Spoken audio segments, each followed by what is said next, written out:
யார வார்த்தைப்படுறோம் கண்மம் மனம் வாகின்னு சொல்லப்பட்ட கும்பரங்கம் சுற்றறுத்து பசு பதி பாதம் சொல்லக்கூடிய சிறுவார்க்கம் வருவோம். இப்படி பல வார்த்தைகள் உலகிய யாருகளா ஏற்படுத்தப்பட்ட எங்கள் நூல்தான் பல நெருசலையும் உடலையும் உள்ளத்தையும் சோதனைக்கு உட்படுத்தும் பயங்கர சாதனம் இல்லாமல் எளிய முறையில் பக்தி மார்க்கத்தில் பகவானை அடைய வேண்டும் என்பதே என்ற குறிக்கோள். இந்த நாதசரி வளர வேண்டும் என்பதற்காகத்தான் கண்ணாடி கீழமத ஜனகாதி விருதுகள் நான்முறை எதிர்த்தோம் தர்மத்தை வெறுத்தோம். அத்தனை வருஷம் முதல் ஈராக 10 பிரதாவதிகளும் என் தந்தை உலக உற்பத்திக்காக படைத்த போதும் பக்தி மார்க்கமே சிறந்த என்று எண்ணி இந்த 3 உலகங்களையும் ஹரிநாமம் பாடிக்கொண்டு வந்து கொண்டிருக்கிறோம். பக்தியை வாழ்வு சேவை ஜீவன் நல்லதை குறி இசையை நெறி இப்பேற்பட்ட மேன்மையான நோக்கம் கொண்டதால் தான் கட்டியமனாமல் அசர்வாலும் பயங்கர கோட்டைகளோ முழுவர் செய்யும் யாக சாலைகளோ பெண்கள் பயன்படுத்தும் தனித்து வாழும் கன்னி மாடங்களிலும் ஹரி அகிலும் பக்கக்கூடிய திவ்யங்களிலும் கிண்ணற கிமுழு வாழ்வு தேவர் முதலிடத்திலும் காண விளம்புதலும் காண விழா தன்மையிலும் செல்லக்கூடிய பக்தி செல்வன் அடியில் ஒருவனதான் நான் என்று அதிகாலை எழுந்து தேவ அனுஷ்டானங்கள் படித்துக் கொண்டு மும்மூர்த்திகளும் தரிசிக்க வேண்டும் என்ற எண்ணத்துடன்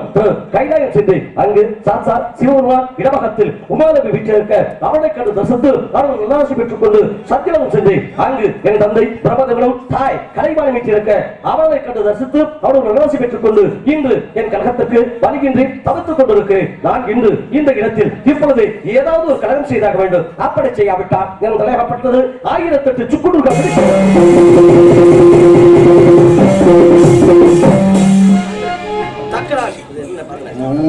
என் அண்ணன் சக்கரா கொடுக்கப்பட்ட சாபம் ஒன்று இருக்கிறது. ஆகிய காரணத்தால் கழகம் எங்கே என்று இந்த உலகத்தையே வளம் வந்து இருக்கிறேன். அபிஷேக பிரியா சிவா, அலங்கார பிரியா விஷ்ணு, சோத்திர பிரியா சூர்யா, கடற்பிரியா ருத்ரா, கலிப்பிரியா கந்தா, கனகப்பிரியா நாராயண சொல்லியிருக்கேற்ப கழகத்திற்கு உதிக்கப்பட்ட யார் ரிக்வேதம், யசுர்வேதம், சாமவேதம், அதன வேதம் சொல்லக்கூடிய 4 வேதங்களும் முறையாக படிக்கப்பட்டேன். பிரம்மம், பத்மம், வைணவம், பாகவதம், சிவபுராணம், வைஷ்ணவம், வசிஷ்டம், நாந்தியம், பார்க்ககண்டையம், ஆக்னேயம், பிரபகட்டம், லிங்கம், பராகம், காண்டம், வாமனம், கூர்மம், மத்ஸ்ய புராணம், கருட புராணம், பிரபாடம் சொல்லக்கூடிய 18 புராணங்களை வாசிக்கக்கூடிய லிகிதம், கணிதம், வேதம், புராணம், வியாக்கரணம், நீதி சாஸ்திரம், ஜோதிட சாஸ்திரம், தர்ம சாஸ்திரம், யோக சாஸ்திரம், மதன சாஸ்திரம், இதிகாசம், காவியம், அலங்காரம், பதர்மானம், நாடகம், திருத்தம், சப்தம், பிரம்மம், வீணை, வேணு, மிருதங்கம், தானம், அஸ்த பரிசை, அசுர பரிசை, கத பரிசை, கரக பரிசை சொல்லக்கூடிய 64 இலக்கணங்களும் திறன படிக்கப்பட்ட யார் சித்தி பெற்றேன், முக்தி பெற்றேன், சக்தி பெற்ற எனக்கு இந்த இடத்தில் கழகம் செவன நடக்க வேண்டும் என்று சொன்னார். அன்றோனா வாசுக்கி நாராக்கி வடவரை மத்தாக்கி கடவல்ல பன்னூரா கடைந்து அமதுன்ன கேசவா நாரணா மாதவா கோவிந்த என்று சொல்லி சீராட்டி பாராட்டி அவன் சிவன் சொல்லக்கூடிய நான்களுக்கு 8 படி இனிமையாக அருமையாக பெருமையாக பாடி புகழ்ந்தார். கழகம் செவன நடக்க சொன்னாலே ஆகிய காரணத்தால் பன்னீர் வளச்சொரியும் மேகங்களே எங்கள் பரந்தாமை அழகை பாடுங்கள்.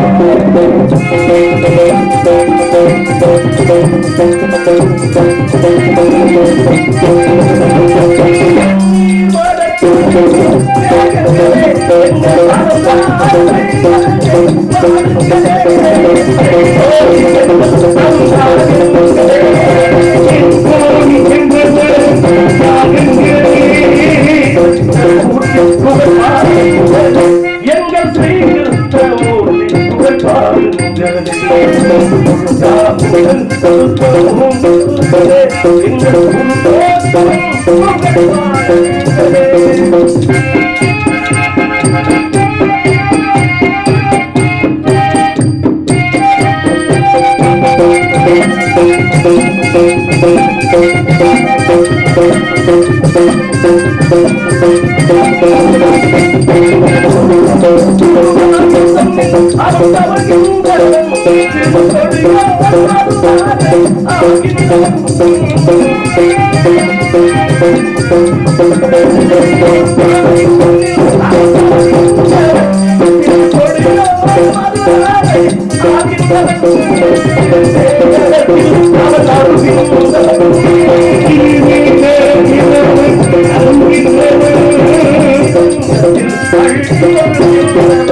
அந்த ஸ்ரீரங்கத்தில் பள்ளி கொள்கின்ற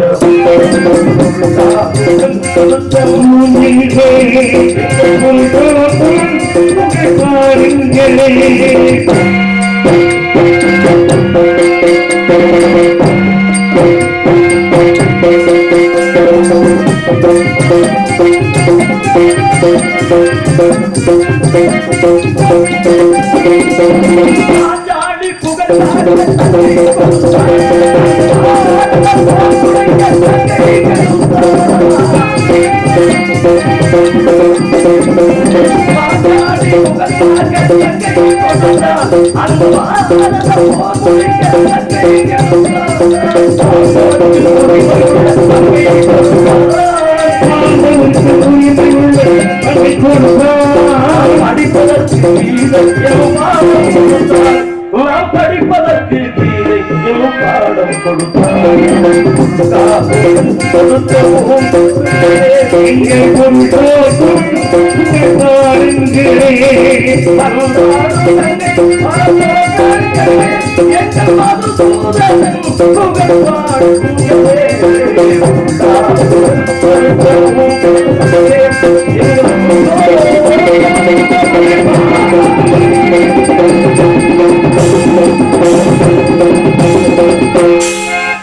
கேசவன், நாரணன், மாதவன், கோவிந்தன், விஷ்ணு, மதுசூதனன், திரிவிக்ரமன், வாமனன், ஸ்ரீதரன், ரிஷிகேசன், பத்மாதன், தாமரம் சொல்லக்கூடிய 12 நாமங்களை போற்றிக்கொண்டும் போர்ந்துகொண்டும் பாடிக்கொண்டு இருந்தாலும் கூட திருவாரூர் வரம்புகளை செத்திமுத்து நாயகனை அந்த செல்வகணவதியை போற்றாக்க வேண்டும். அல்லல்வோம் வழிநிறுவோம் அண்ண வகிச்சுப்பிறந்து சொல்லுவோம் போகா துயரமும் நல்லபட மாமதிக மாமருளை கோபுரத்துள் வீட்டிற்கும் கணபதியை கை தொழுதால் கண் என சொல்லி வைத்தானே. பாலும் செல்வேனும் பாகும் பரப்புவை நாளும் கல்வனுக்கு நான் தருவேன் கோலம் செய் துங்கக்கரை விபத்து துமணியை நீ எனக்கு சங்க தமிழ் மூன்றும் தாழச் சொன்னாரே. இடைச்சங்கம் தலைச்சங்கம் கடைச்சங்கம் சொல்லக்கூடிய 3 சங்கங்களும் முறையாக பேணி காக்கப்பட்ட இயல் இசை நாடகம் சொல்லக்கூடிய நாடகத்தின் சிறப்பை நான் பெற வேண்டுமே. ஆனால் ஆங்கார உடலைக்கு ஐம்புடனை சுட்டறுத்து இப்படி தூங்காமல் தூங்கி சுகப்பது எக்காலம் என சொன்னானே. அப்படி முக்காடு குழந்த முன்மத்துக்கு சமான எல்லா வல்ல சித்தி விநாயகரை சிந்தவை தொந்தலை பக்தியுடன் பாடிப்பருவார் துறையில் பொண்ணும் பொருளும் புகழுடன் மக்களுமாய் மண்மிகு வாழ்வார் மகிழ்ந்து என சொன்னானே. இப்படி மக்களெல்லாம் மகிழ்ந்து சந்தோஷமாக இருக்க வேண்டுமே. ஆனால் என்ன காரணம்? எல்லாம் சந்தோஷமா இருக்காங்க.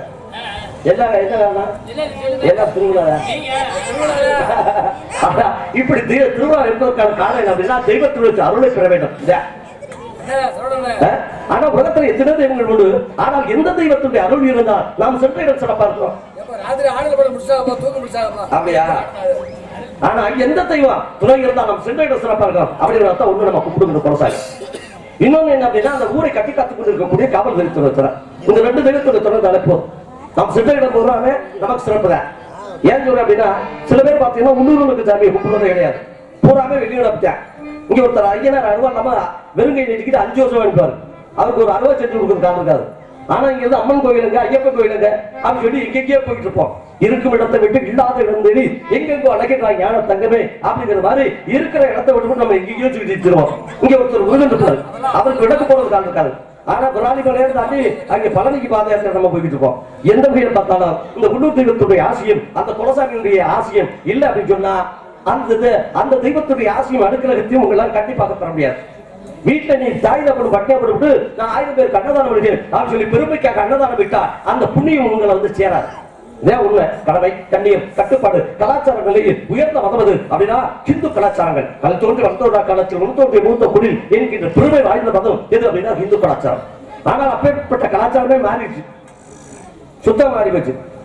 ஏன்னா போலி சாமியார்கள் நிறைய பேர் வர ஆரம்பிச்சா அதே மாதிரி அந்த சாமியாரை பின்பற்றி நம்மளும் போய் ஆக ஆரம்பிச்சான். பாத்தீங்கன்னா வெள்ளம் காவி இது யோகியா இல்ல பாவியா?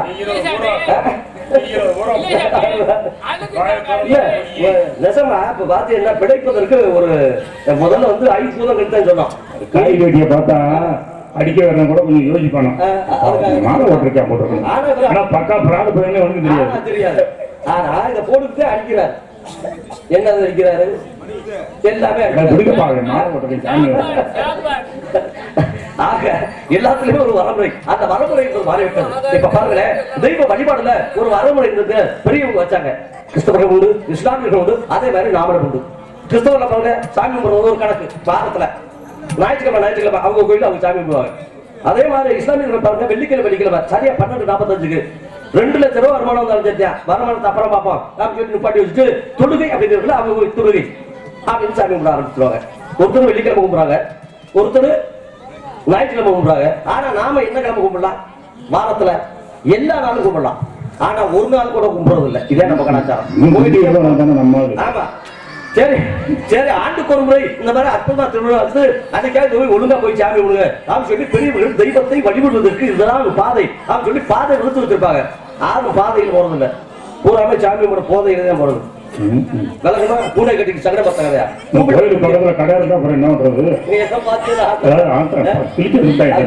பூராமே அதுல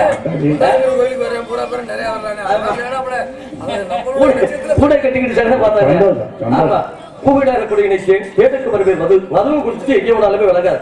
இப்ப நம்ம பிள்ளைக்கு பிறந்தவர்கள் என்ன பண்ணுவோம், பக்கத்து ஒரு 2 கிலோ கேக் வாங்கிட்டு வருவோம், 4 கோடிக்கு விடுதலை குத்தி வைப்போம், உடனே பத்த வைப்போம், பத்த வச்சு அதை ஊதி அனுப்பிச்சுட்டு இங்கிலீஷ்ல எல்லாம் பாட்டு பாடி அதை பறந்தாலும் அப்படின்னு சொல்லி நம்ம கொண்டாடுவோம். இது நம்ம கலாச்சாரமா? அப்படிதான் இது நம்ம கலாச்சாரம். இது நம்ம கலாச்சாரம் கிடையாது. காரணம் என்ன அப்படின்னா, ஏற்றிய தீபம் நிலை பெற வேண்டும், இருண்ட வீடு ஒளி பெற வேண்டும் என்பது இந்துக்களுடைய பாரம்பரிய கலாச்சார தத்துவம். நாம ஒளியை வணங்கக்கூடியவர்களை ஒளிய இருளை வணங்கக்கூடியவர்கள் அல்ல. பாருங்க, கோயிலுக்கு போறோம், சூடம் பத்த வச்சுதான் நம்ம சாமி கும்பிடுவோம். அதனால வருகின்ற பொழுது அடைந்து விட்டால் மீண்டும் அதை பத்த வைக்க சொல்லுவோம். காணா அப்ப ஒளியை வணங்கக்கூடியவர்கள், இருளை வணங்கக்கூடியவர்கள் அல்ல. அப்ப பிறந்தால் காணக்கூடிய அன்னைக்கு மட்டும் ஏற்றின தீபத்தை உடனே அடைச்சக்கூடிய பிறந்தாள் உண்டாது. அந்த தீபம், ஏற்றப்பட்ட தீபம் உடனே அடைக்கப்படுவது எந்த இடத்துல அப்படின்னா, ஒரு மனிதன் இறந்து விட்டால் அந்த பிரேதத்துக்கு பக்கத்துல ஒரு விளக்கு ஏற்றுவாங்க, ஏற்றின உடனே அடைச்சு வச்சுருவாங்க. காரணம், இத்தனை ஆழங்களாக எரிந்து கொண்டிருந்த இந்த ஜீவன் இன்றோடு அணைந்து விட்டது என்று பொருள்படும். அதனால இந்த கலாச்சாரத்தை விட்டுருங்க. நம்ம கலாச்சாரத்துக்கு வாங்க, ஒரு புத்தகம் வைங்க, 5 முகத்துல விளக்கேத்துங்க, இவருடைய வாழ்க்கையை பஞ்சமெல்லாம் பிறந்து விட்டும் அப்படின்னு சொல்லி அதை தொட்டு சாமியை கும்பிடுங்க. நம்ம கருப்பு சாமியோ பிள்ளையாரோ ஏதோ ஒரு சாமிக்கு நம்ம குலசாமியில வச்சு சாமியை கும்பிட்டு 4 பேருக்கு சாப்பாடு ஓட்ட போதும். சாப்பிட்டு நீங்க நல்லா இருப்பா அப்படின்னு சொல்லி ஆசீர்வாதம் செய்தா அந்த ஆசீர்வாதம் கண்டிப்பாக பிடிக்கும். அந்த 4 பேரும் சோறு வரணும். அந்த 4 பேர் யார்? வெறும் சொந்தக்காட்டா குடி கொண்டு சோறு வர்றதா? இல்ல, ரத்த சம்பந்தம் இல்லாத உறவுகளுக்கு எடுக்கின்ற தெய்வத்தை சார்கிறது. அப்ப ரத்த சம்பந்தமே இல்லாத உறவு அப்படின்னா யாரு? என்னை மாதிரி நல்ல சாமியாரு, பிச்சை எடுப்பவர்கள், ஊனமற்றவர்கள், உழைக்க முடியாத உதவிகள், ஆனா அதை இப்பேற்பட்ட ஆட்களை தேர்ந்தெடுத்து அவர்களுக்கு சாப்பாடு போட்டு அவங்க கையினால ஆசீர்வாதம் வாங்கினா அந்த ஆசீர்வாதம் என்பது கண்டிப்பாக படிக்கும். ரத்த சம்பந்தமே இல்லாத உறவுகளாகி எங்களெல்லாம் கூட்டியாந்து வர்ற வழியிலே வயிறார சாப்பாடு போட்டு நடிப்பதற்கு மேடை ஏற்படுத்தி கொடுத்துட்டு அந்த வாபர் கிராமத்தார்களும் இளைஞர்களும் இந்த விழாக்குழுவை சேர்ந்த அனைத்து அன்பும் நெஞ்சங்களும் இந்த தெய்வத்தினுடைய அருளால நீண்ட ஆகிலையும் நல்ல செல்வத்தையும் பெற்று வாழ வேண்டுமா கேட்டுக்கொண்டு, அதான் நல்ல செல்வம். கெட்ட செல்வம் எல்லா செல்வத்தையும் பார்க்க கூடாது, நல்ல செல்வத்தை பெற்று வாழ வேண்டுமா கேட்டுக்கொண்டு என் படி தஞ்சி வராது.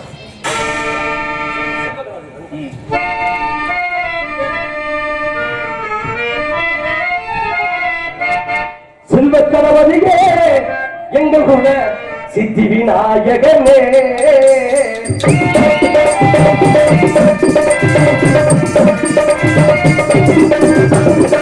செல்வ கணவனியே எங்கள் குல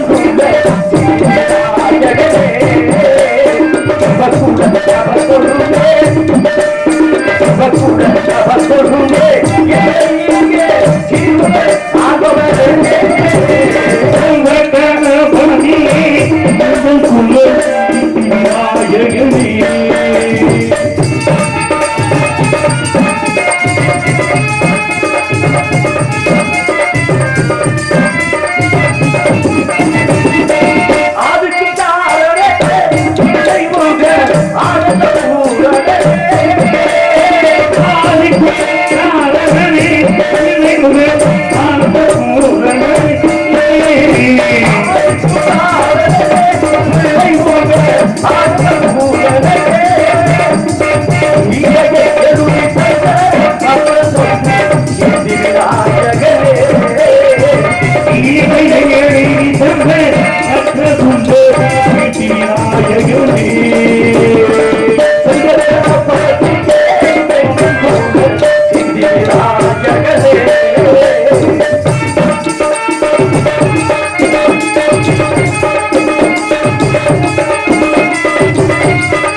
அப்படி ஐங்கரமூர்த்தியான ஆதிபகவானை நடத்திக் கொண்டு வருகின்ற மார்க்கத்தில் இந்த பூவுலகத்தை விட்டு பார்க்கின்றேன். விண்ணவர் படைத்த இந்த மண்ணுலகத்தை தொட்டு பார்க்கின்றேன். மண்ணுலகம் என்பது யாரா தோற்று வைக்கப்பட்டது, யாரா சிருஷ்டிக்கப்பட்டது என்று நாம் ஆராய்ந்து பார்க்கின்றது. பராபரத்திலே பிறந்தது. பராபரம் சொல்வாங்க என்ன? ஆடாகி பெண்ணாகி அரியாகி பொறியாகி உருவம் இல்லாத ஒரு உருவாகி, அதாவது என் தந்தை பிரம்மதேவனாலும் அளவிட முடியாத ஒரு அற்புத ரூபத்தைத்தான் பராபரம் சொல்லுகிறார்கள். அப்பேற்பட்ட பராபரத்திலே பரம், பரத்திலே சிவம், சிவத்திலே சக்தி, சக்தியிலே சதாசிவம், சதாசிவத்தில் மகேஸ்வரம், மகேஸ்வரத்தில் ருத்ரம், ருத்ரத்திலே விஷ்ணு, விஷ்ணுவிலே பிரமா, பிரமாவிலே வாயு, வாயுவிலே அப்பு, அப்புவிலே பிரதிவு, பிரதிவிலே அன்னம், அன்னத்திலே நரப்பட்சிகள் தோற்று வைக்கப்பட்டன. சனம் திதி சம்பாரம் சொல்லக்கூடிய முத்தொழிலுக்கும் முதல்வராக விளங்கக்கூடிய என் தந்தை பிரபதவிடகப்பட்டவன் முதலில் 4 வகை ஜோடி 7 வகை தோற்றம் 84 லட்சம் ஜீவராசிகளும் தோற்று வைக்கப்பட்டார். அதிலே ஒரு அனுபவத்தால் மனிதனும் தோற்று வைக்கப்பட்டான். ஆனால் அப்பேற்பட்ட மனிதன் மட்டும் அல்லப்படுகின்றார், கவலைப்படுகின்றார், கஷ்டப்படுகின்றார் என்று பார்க்கின்ற பொழுது எங்க அப்பன் படைச்ச ஜீவராசி 84 லட்சம். எல்லா ஜீவராசியும் சந்தோஷமா தான் இருக்கு. ஆனா கவலை கஷ்டம் அப்படின்னு யாருக்கு மனுஷனுக்கு பண்ணுது? மற்ற ஜீவராசிகளுக்கு கஷ்டம் வருது அப்படின்னா அது நம்மளே தான். திருவிழா வந்தாக்க ஆட்டுக்குட்டி பிடிச்சி விட்டுறது, அப்புறம் கோழியை பிடிச்சி அடிக்கிறது, முட்டையை பிடிச்சி பொறிச்சு திங்கிறது. அது நம்ம அப்புறம் காட்டுக்குள்ள கிடக்கிற யானை பிடிச்சாந்து ஊரூரா பிச்சை எடுக்க வைக்கிறது, குரங்கை பிடிச்சாந்து கூத்தாட விடுறது, பச்சைக்கிளியை பிடிச்சாந்து ஜோசியை பார்க்க விடுறது. நம்ம அதுக்கு நம்ம தான் அதுக்கு கஷ்டத்தை கொடுக்குற, அது நமக்கு எந்த விதமான கஷ்டம் இருக்கு. அது வாட்டுக்கு அது வேலையை பார்த்துட்டு நிற்கிது. ஆனா நாம நம்ம வேலையை பார்க்கறது இல்லை, மற்றவங்களுக்கு கஷ்டத்தை கொடுத்துக்கிட்டே இருக்கிறத நம்ம வேலை. ஏன் அப்படின்னா எல்லாம் காசு சம்பாதிக்கிற இல்லையா? அப்ப காசு சம்பாதிக்கணும்னா ஆசை, ஆசை அப்படின்னா எல்லாருக்கும் இருக்கணும். அது பேராசை மாறிவிடக்கூடாது. அந்த பேராசை வந்துட்டாலே மனுஷனுக்கு வாழ்நாள்ல கஷ்டம் வந்துட்டே இருக்கு. போதும் அப்படின்ற முதல்ல சொன்னாங்க. போதும் என்ற மனமே பொன் செய்யும் மருந்து, தங்கம் செய்யறதுக்கான அருமையான மருந்து இது. போதும் என்ற மனமே பொன் செய்யும் மருந்து. அப்ப போதும் அப்படின்னு மனம் நினைத்து விட்டால் அது தங்கத்தை காட்டிலே மேலானது, உயர்வானது அப்படின்னு சொல்றேன். ஆனா நம்மளால போதும்னு எதையுமே சொல்றது இல்லை. அடியே சோறும் தான் போதுமே, அப்புறம் பூரா வேணும் வேணும் வேணும் இப்படித்தான் நாங்கள் போதும்னே சொல்றது இல்லை. இப்ப நாடகத்தில் நல்ல சம்பளம் கிடைக்கணும் அப்படின்னு சொல்லி நான் நினைக்கிறேன். அது நியாயமான ஆசை. பேசுன தொகை பூரா ஒட்டு மொத்தம் பண்ண ஒத்தாள் வாங்கி ஒக்கப்படி போனா அறுவடை எடுத்து பின்னாடி வந்துடுறாப்புல மகராஜா. அது பேராசை. உழைத்து சம்பாதித்தால் நியாயமான ஆசை. ஊரா மட்டும் கொள்ளையடி சம்பாதித்தாலும் பேராசை. அத்தான் சொன்ன ஆசைக்கிறவன் ஆசைக்கிறவன் ஈசனோட ஆக்கிடும் ஆசைக்கிறவன் எல்லாமே ஆசை அளவாச்சு. சாமி முறதை கூட அளவாகி ரொம்ப கும்பிட்டுறாத.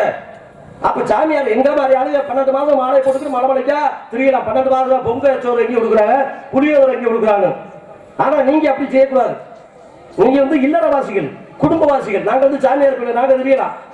நீங்க அப்படி ஆசைப்பட்டீங்கன்னா இந்த கோயிலுக்காச்சும் ஆசைப்பட்டீங்கன்னா நம்ம உள்ளூர் சாமியை நல்லா கும்பிடுங்க, குலசாமியை நல்லா கும்பிடுங்க. கும்பிட்டு முடிச்சுட்டு மனசார உங்களுக்கு இஷ்டம் எந்த கோயிலுக்கு போகணும்னு சொல்லி ஆசைப்படுறீங்களோ மாலை போடுங்க. 48 நாள் முறையை விரதம் இருங்க.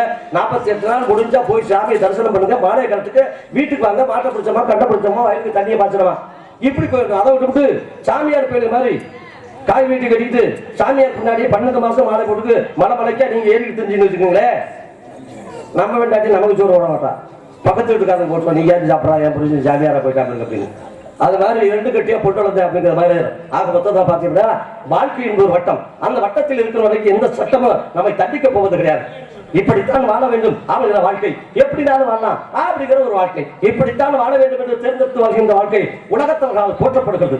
எப்படினாலும் வாழலாம் அப்படின்னு சொல்லி வாழ்ந்தா உலகத்தவர்களால் தூற்றப்படுகிறது. எல்லாமே ஒரு அளவு. சாப்பிட்ற சாப்பாடு அளவா வச்சுக்கணும், புள்ள ஊட்டி பத்துக்கிறது கூட வார்த்தை பத்துக்கணும். 10க்கு 20 பத்து ஜோரம் போட முடியாது, படிக்க வைக்க முடியாது, துணிமணி எடுத்து கொடுக்க முடியாது. வீதியில ஒரு சனியனை வீட்டை விட்டுவா அப்படிங்கிறது மாதிரி ஆகி போயிடும். அதனால எல்லாமே அளவு. ஒரு மனிதன் ஒரு தாரத்தோடு வாழ்கின்ற வாழ்க்கை அளவான வாழ்க்கை. ஊராமட்டாட்சி ஏற்றுக்கிட்டு தெரிஞ்சா அளவுக்கு மிஞ்சிட்டாங்கன்னு அர்த்தம். அது மாதிரி எல்லா அளவோடு வந்து நாடகம் பார்க்கலாம், அளவுக்கு மிஞ்சிட்டா படுத்து தூக்கலாம். அதனால நான் சொல்வது சரியா அல்லது தப்பா?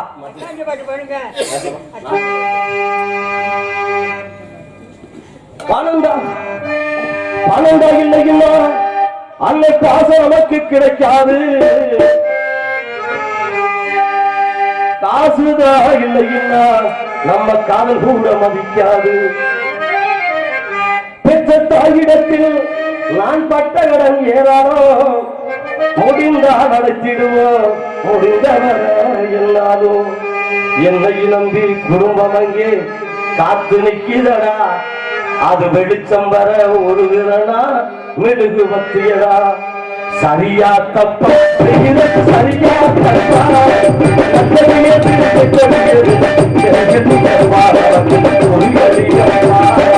சரியா தப்பா சரியா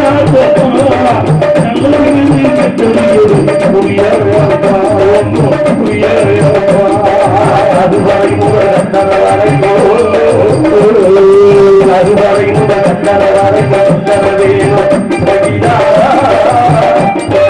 கடவுளை கூட பார்க்கிறதா சரியா தப்பா சரியா தப்பா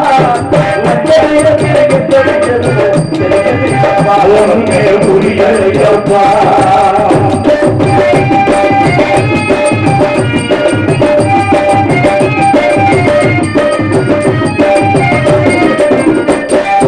ஆடு வச்சிருந்தேன் ஆடு வச்சிருந்தேன் ஆடு வச்சிருந்தேன் ஆடு வச்சிருந்தேன் ஆடு வச்சிருந்தேன் ஆடு வச்சிருந்தேன் ஆடு வச்சிருந்தேன் அடக்குரே சிவந்தி வச்சிருந்தேன் அந்த குடும்பத்து பேரு வச்சிருந்தேன் அத்தனையும் போட்டு அத்தனையும் போட்டு வள்ளுவன் காந்தி சொன்ன வாசகத்தை மதிக்கிறேன். இனிமேல் யாரும் குடிக்க வேணாம்னு படிக்கிறேன். இப்படித்தான் மேடைக்கு மேடை குடிக்காத நம்ம பேச்ச யாரும் கேட்கறது? ஒரு பிள்ளைங்க கேட்கறது, இந்த பக்கம் கேட்கறது, இந்த பக்கம் கேட்கறது, கேட்கறது மாதிரிலாம் இல்ல. சாமி ஏதப்பா முதல் சரவணன் கேட்கிறேன்னா சரவணன் பேர் வச்சாலும் சொல்றது உங்க சரவணன் தானா? அவன் தாண்டா புத்தி சொல்றவனும் சரவணன் தான், சேப்ப செய்யறதும் சரவணன் தான். அவன் கண்ணதாசன் சொல்றாங்க குடிக்காத குடிக்காத குடிச்சு குடல் எடுத்து குடிக்காத நல்ல மனுஷன் சாராயத்தை தொட்டவன ரேசனை விட்டதுல பால் குடிக்கும் ரத்தத்தையே பட்டை குடிக்கும் மலை மக்கள் குடும்பத்தையே பட்டை அடிக்கும் சொல்றாங்க கண்ணதாசன். புத்தி சொல்றதும் சரவணே, புத்தி கேட்கறதும் சரவணே. சொல்றதா வந்தேன், ஆனா சொல்றது மட்டும்தான், அந்த மாதிரி நடந்துக்கிறது இல்லை. அது மாதிரி பாத்தீங்கன்னா அற்புதமா கண்ணதாசன் சொன்னாரு. ஆனால் குடிக்காதன்னு சொன்ன கண்ணதாசன் அந்த பாடல் வரிகளை எழுதுகின்ற பொழுது அந்த அளவு கூச்சுட்டு தான் எழுதுறாரு. ஏன்னா குடிச்சா திண்டவனுக்கு தான் சுவை தெரியும். எந்த இடத்துல 50 ரூபாய் இல்லாம அடுத்தவனை எதிர்பார்த்தான், எந்த இடத்துல கப்பு காசு வாங்கறதுக்கு அடுத்தவனை எதிர்பார்த்தான், நாம அடுத்த வச்சுட்டு போன ஊர்ல எப்படி தொட்டு திட்டோம் அப்படிங்கிறது அவனுக்கு தெரிஞ்சு. அது மாதிரி பாத்தீங்கன்னா அரசாங்க வாழ்க்கை வருஷத்துக்கு 10-20 பாட்டுக்கு ஏற்றிக்கிட்டே இருக்கு. நம்மளால ஊத்திக்கிட்டே இருக்கு. நிப்பாட்டுற மாதிரி எல்லாம் கிடையாது. என்ன முதல்ல பாத்தீங்கன்னா சின்ன வந்து பெரிய அளவு பீடி குடிக்க பயந்தேன், சிகரெட் குடிக்க பயந்தேன். ஆனா இன்னைக்கு அப்படி விளம்பரப்படுத்தி குடிக்க ஆரம்பிச்சேன். காரணம் என்ன அப்படின்னா, பக்கத்துல மதுரைக்கு பக்கத்துல ஒரு ஊருக்கு போயிருக்கேன், நாடகத்துக்கு போயிருக்கேன். டிஜிட்டல் போர்டு பெருசா வச்சிருக்கேன். வெறும் வயசு வந்து 20 வயசு பேரு. வெறும் பிராந்தி பாட்டில் பீர் பாட்டில் வச்சு ஜிஎஸ் பண்ண வரைக்கும் இப்படி ஒவ்வொரு கிளாஸ் அந்த பாட்டோட பாட்டு அப்படி முட்டாக ஒரு போட்டோ போட்டு வச்சிருக்கேன். நான் பார்த்து ஆச்சரியம் வச்சு என்னடா போச்சு பிராந்தி பாட்டிலோட அந்த போட்டோ ஆத்தா பார்ப்பாங்க, அம்மா பார்ப்பாங்க, அண்ணன் பார்ப்பாங்க, தம்பி பார்ப்பாங்க அப்படின்றது இல்லை. ஆக ஜிஎஸ் பண்ண வரைக்கும் போட்டோ போட்டிருக்கேன். அதுல ஒரு வாசனை நல்லா ஒண்ணு எழுதியிருக்கேன். எப்படி குடியை கெடுக்கும், ஆனாலும் குடிப்பது எங்களுக்கு ரொம்ப பிடிக்கும்னு எழுதியிருக்கேன். குடியை கெடுக்கும், ஆனாலும் எங்களுக்கு குடிப்பது ரொம்ப பிடிக்கும் சொல்லி எழுதியிருக்காங்க. கொடுமை பாத்தீங்களா? நேற்று நாடகம் முடிச்சு வீட்டுக்கு போற ஒரு போஸ்ட் மரத்தை இப்படி கண்ண முடிவு தடிக்கிற பொண்ணம்மா கதாவசம் அப்படின்றாரு. அது யாருங்க எங்க சித்தப்பன் தான். ஏன் அப்படி தண்ணி போட்டு தானே அப்படின்னு சொல்லி கூடி கொண்டு வீட்டில் உட்கார வச்சுட்டு ஏன் அப்படி தண்ணியை போட்டு ஆடுறேன்னு நான் சொல்றேன். அவர் எனக்கு புத்தி சொல்றாரு, நாங்கள்லாம் ஆடலைன்னா அரசாங்கமே ஆடி போயிருந்தா, நீ உன் வேலையை பாரு, நான் என் வேலையை பாக்குறேன். ஆரை கட்டிக்கிறது அந்த ஆள் அவனால போய் பாதுட்டேன். இந்த யாருக்காச்சும் புத்தி சொன்ன வளர்ந்துறிய நான் சொல்ல மாட்டேன், அதை மட்டும் நான் சொல்ல மாட்டேன், நான் சொல்ல மாட்டேன், அதை மட்டும் நான் சொல்ல மாட்டேன், சொல்ல மாட்டேன், அதை மட்டும் நான் சொல்ல மாட்டேன், சொல்ல மாட்டேன், அதை மட்டும் நான் சொல்ல மாட்டேன்.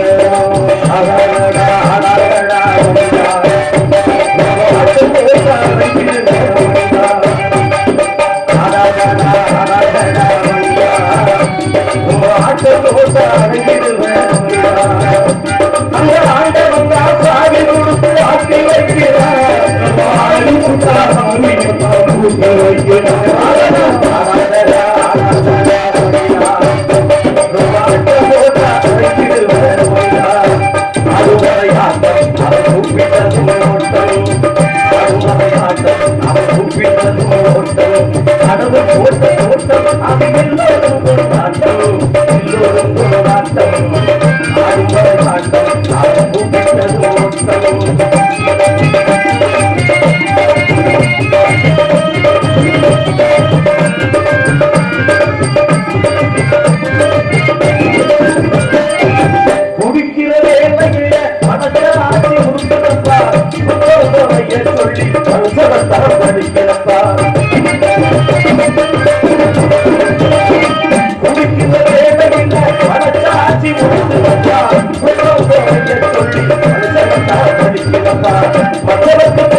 கடவுளை பார்க்கறதுக்கு காசு வேற. காசு இல்லைன்னா இப்படி அழகா வானமரம் கட்டி சீரியல் பல்ப் போட்டு இப்படி அழகா சிறப்பா நம்ம பார்க்க முடியும். காசு இருந்தாத்தான். வெறும் பாசத்தை மட்டும் வச்சு ஒண்ணும் பண்ண முடியாது. என்கிட்ட நிறைய பாசம் இருக்கு, அதனால ஒரு நாடகத்தை நடத்தி கொடுங்க அப்படின்னா நாங்க வர மாட்டோம். நாங்களும் காசாத்தான் எதிர்பார்ப்போம். அதான் காசு இருந்தாத்தான் எல்லாமே. காசா லேசா காசா லேசா காசா லேசா பாடுபட்டு தேடி பணத்தை புதைத்து வைத்து கேடு கட்ட பணத்தை கேளுங்கள். கூடுவிட்டு ஆவிதான் கூட பின்பு யாரும் அனுப்பிப்பார் பாடுகள் அந்த படம் சொல்லுவாங்க. ஆனால் அந்த படத்துக்கு மனசு என்ன பாடுபடுற பிள்ளை கிடைக்கின்றான் பிள்ளை கொடுக்கின்றான். எவை குடும்பம் எப்படி போனாலும் பரவாயில்ல, நமக்கு தேவை காசு. எங்கிட்ட விலைக்கு வந்து விட்டான் மனிதன். திரைக்கடல் ஒரு திறமையும் தேடி கிடச்சுவான். கடல் கடந்து போன நம்ம பெண்டாட்டியுடைய உறவை மறந்து பெத்த பிள்ளையுடைய வந்தபாசத்தை மறந்து ஆத்தாப்பன அனாதியை போட்டு வெள்ளக்காரனுக்கு அடிமையாகிற அப்படி சொல்றது பூரா கேட்கிறேன். கக்கூஸ்குள்ள சொன்னாக்கிறவங்க உள்ள இருக்கக்கூடிய மலத்தை கையை விட்டு அல்றானாலும் அல்ற எதற்காக அப்படின்னா காசுக்காக. காசு பார்த்தா வீட்டுல மதிப்பு, நாட்டுல மதிப்பு, ரோட்ல மதிப்பு. நம்ம ரோட்டுக்கு கையாட்டி நிக்கிறீங்க அப்படின்னா வெள்ளை சட்டையை போட்டுக்கணும். ஆனா காசு வச்சா வெளியில தெரியும். 400-500 மாத்தி வச்சுட்டு போய் என்ன போய் நில்லுங்க. எத்தனை பேர் மாமாம்பேன் மச்சாம்பேன் ஆடு மாடு நல்லா இருக்கா, அக்கா தங்கச்சி எல்லாம் இருக்கு, குழந்தை எல்லாம் படிக்குது, நல்லா படிக்குது. எப்ப காசு இருக்கும்போது தான் பேசுவேன். காசு காலியாச்சுன்னா போயிட்டு இருப்பேன். ஆக மொத்தத்தில் அவன் நம்மகிட்ட பேசல, காசு பேசிக்கிட்டு இருக்கேன் அப்படித்தான். அது மாதிரி பார்த்தி அப்படின்னா நாங்கள் வேலை முடிச்சு வீட்டுக்கு போன பொட்டாட்டி உள்ள வெறுக்கை வச்சுக்கிட்டு போனா மதிக்குமா? மதிக்காது. அதனால காசை தான் கடவுளப்பா, அந்த கடவுளுக்கும் தெரியுமப்பா அப்படிங்கிற மாதிரி அந்த கடவுளுக்கு கடவுளை பின்னாடி வச்சு காசை முன்னாடி வச்சிருக்கேன். பார்த்தீங்களா? அப்ப காசு தான் இப்போதைக்கு கடவுளா மாறி விட்டது. ஆளிலை பூங்காய் வந்து மனிதன் கனிமுறை சாலை பட்சியெல்லாம் தன் குடியே வரும். ஆளிலை ஆதிபோனாலும் அங்கு வந்திருப்பார். மரம் பூத்து கொடுக்கின்ற பொழுது அது நிழல் கொடுக்கின்ற பொழுது அந்த நிழலு கீழே எத்தனை பேர் சீட்டு பருவத்தினர், சிங்கப்பூரத்தினர், வலிகை அடிக்கிற எத்தனைவர், பல்லாங்குடி ஆரம்ப எத்தனைவர், துண்டை வலிச்சு தூங்கி எதிர்த்து போற எத்தனைவர், எப்ப நிழல் கொடுக்கின்ற பொழுது. அதே மாதிரி கொட்டை போட போச்சுன்னா யாரும் கிட்ட கூட போறது இல்லை. இதே மனிதனுடைய வாழ்க்கை. ஏறி நீர் நிறைந்து அங்கிருந்த பட்சியில மாறி நீர் வருத்த போது அங்கு இருப்பதுண்டோ. பாரி ஆளு வேந்தன் பக்ஷம் நடந்த போது அவரும் ஒரு பட்சத்தில் ஆக்குவாரு. குளத்துல தண்ணியில கொக்கு கிடையாது, மீன் கிடையாது. பெட்டியில பண்ணோம்னா பெத்த பிள்ளையே நமக்கு சொல்ல முடியாது. பெட்டியில பணத்தோடு பெத்த பிள்ளை நமக்கு கஞ்சி வச்சா நல்லா தெரிஞ்சுக்கங்க. வீட்டுக்கு வர்ற மருமக மாமியால மதிக்கணும் அப்படின்னா மாமியா காலத்துல ஒரு 5 வேலை தங்கத்துல சங்கிலி ரொம்ப நான் பார்த்தா மாமியாருக்கு சோறு கேட்டுக்குங்க. அதுவும் உங்களுக்கு ஊத்துற சோப்பு சோறு இல்ல, அந்த சங்கிலிக்காக ஊத்துற சோறு, சங்கிலிக்கு ஊத்துற சோறுன்னு நினைச்சுக்கோங்க. பணமா பாசமா என்று பார்க்கின்ற பொழுது பணம் பந்தியிலே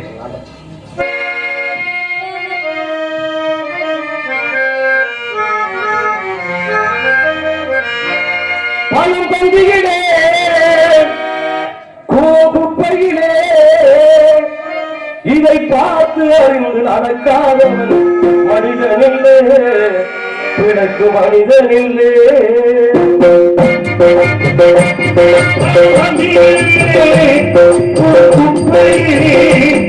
இதை பார்த்து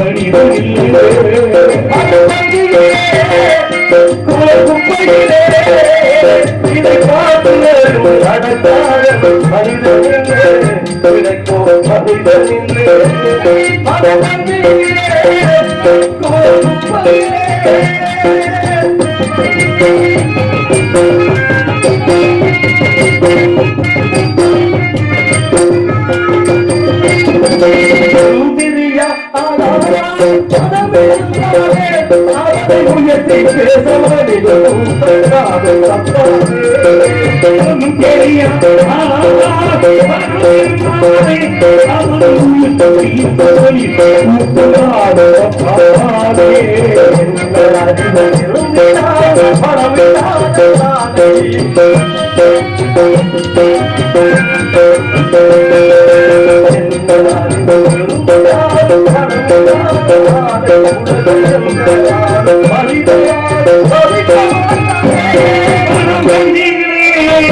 அப்படி என்பவர்கள் எங்கே இயற்கை தீபம் குடிகள் இருக்கக்கூடிய இடமா கண்டமாக இருக்கிறது.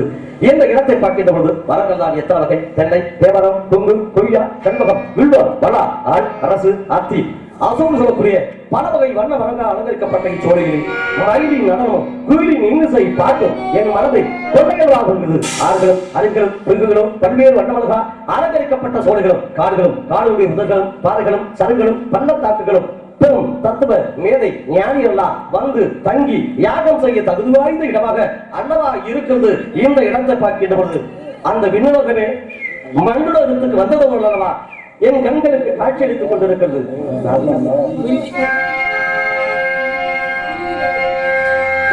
மண்ணில் வந்ததா இல்லை மண்ணுக்குத்தான் சொந்தவாரா பின்னில் கூட கண்டதில்லையே, இதை நேற்று வர பார்க்கவில்லையே, இப்படி நான் நேற்று வர பார்க்கவில்லையே. பார்க்கவில்லையே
அப்பேற்பட்ட நேரத்துல ஏதோ ஒரு சப்தம் உள்ளிருந்து சோகம் விலக்கிக் கொண்டிருக்கிறது.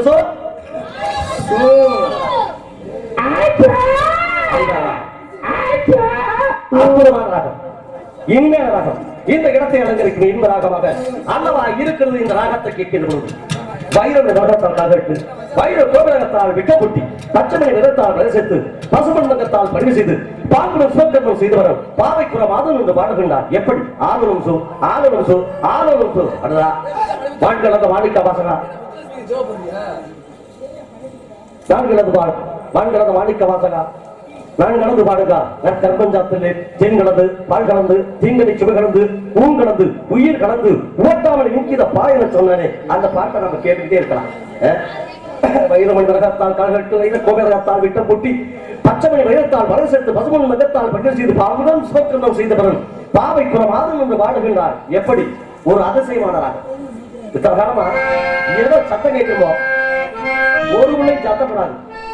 ஆனா சத்தம் வெளியே வருது. காரணம் என்ன? பூரா முழிச்சிருக்காங்கடா, வேற ஒண்ணும் கிடையாது. என்னமோ நடந்த போறாங்க. ஒன்றுபட்டால் ஒன்று வாழ்வு.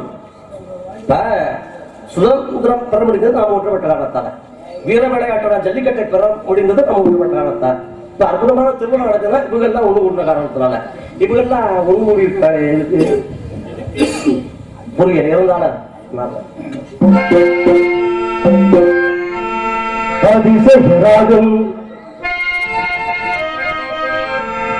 ஆனந்தராகம் அழகிய ராகம்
கிடைத்தால் அது யோகம் அது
இவருடைய தேகத்திற்கு எண்ணி முடியாது போல இருக்கிறது. அரசன் வருகின்ற நவமி பெட்டகமா கலை கலையமா காவிரி தீட்டப்படாத ஓவியம் ஏற்பட்ட அழகு இடகது இல்ல செய்யும் இளங்கம் உழைச்சுன்னா நடக்குது அன்னம் வேணும் நண்பனர் கண்ணம் கொள்ளும் படகுது பார்வை பூமி படித்து வேறு இந்த குடமது பங்கு இந்த குலமகள் ஜீவகங்களுக்கு நம்பங்கை நின்று விடாவிக் கொண்டிருக்கின்றார். சங்கு கழுத்து சலசல வளகஞ்சும் கை சங்குனோட சங்கு கழுத்து சலசல வளகஞ்சும் கைகள் ஒட்டிய வயிறு உலகாலும் வீசம் கை புன்னகையும் பூ போன்ற தேகத்தை பார்க்கின்ற போது தாகத்தை போக்கும் மோக அரிய கண்ணவா உலாவிக் கொண்டிருக்கின்றார். இந்த மாதிரி அஞ்சனம்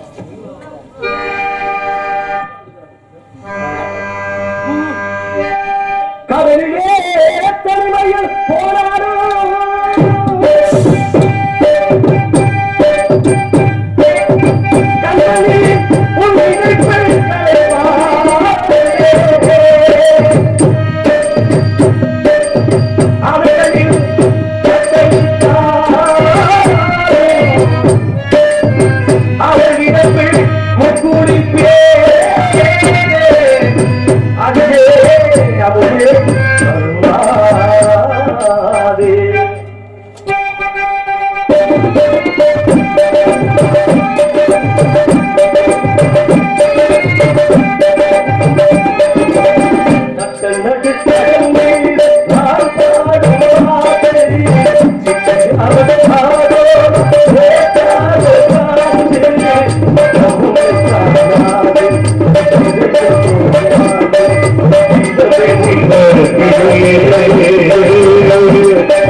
கதவர்கள்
கேடு சொன்னார். ஆகிய காலத்தால கண்ணனுக்காக ராதை காத்திருந்தார். எப்படி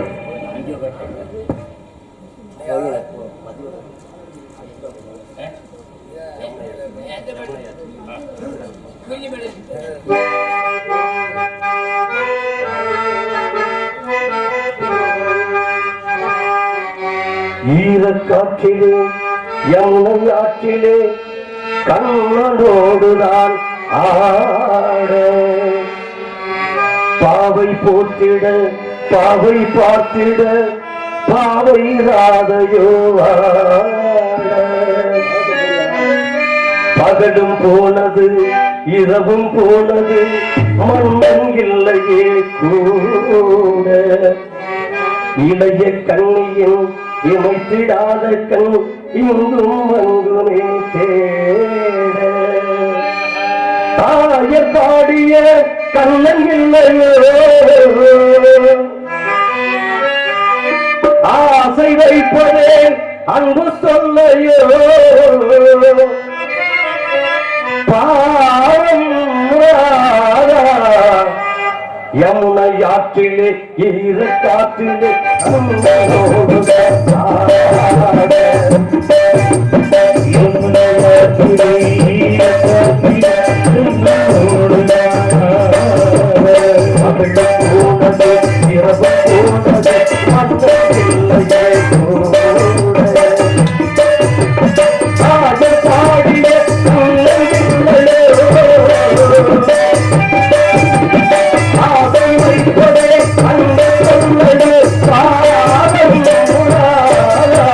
யமுனை ஆற்றிலே ஈர காற்றிலே போனது இரவு போனது